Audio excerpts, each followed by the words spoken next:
Primeiro-ministro Colheita Hare Sukulifau sobre a região Pante Makassar, região administrativa especial Oikusi Ambeno.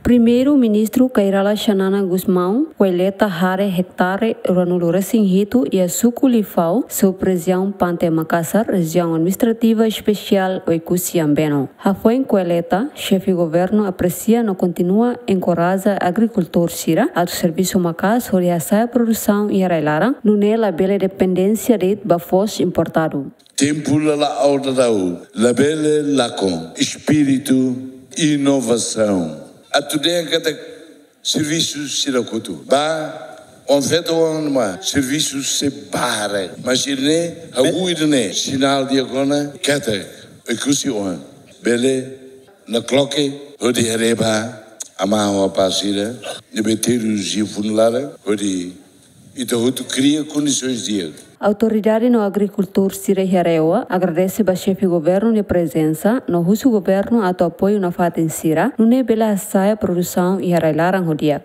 E ao fiar kata, Oikusi nia área de produção cerca de 3.000 hectares. Se cari ita consegue halo produção e a 3.000 hectares, né? E hectare ia te berhetan 10 toneladas e também de angkat que também hetan tinanida 30.000 toneladas. Né? E também a para ona han fos maio sidili e terrasi que bele a itania fos amo.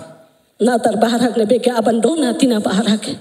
E ita realiza duni e o loro ita colheita tinang gotuk mos ita colheita ita uja adubo orgânico honarang amo consegue hasai toneladas sus 2.5 toneladas por hectares hasai ba 6.3 toneladas por hectares.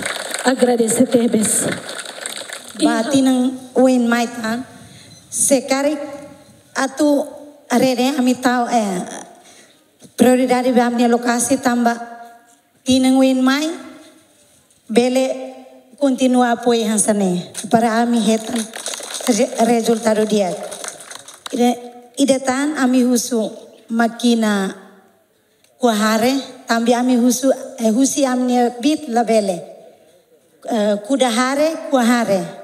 Chefe de governo moço sub autoridade rewa atu continua investe e a setor produtivo Sira Hanesang pecuária no Sira Selutang. Equipa cobertura GMN.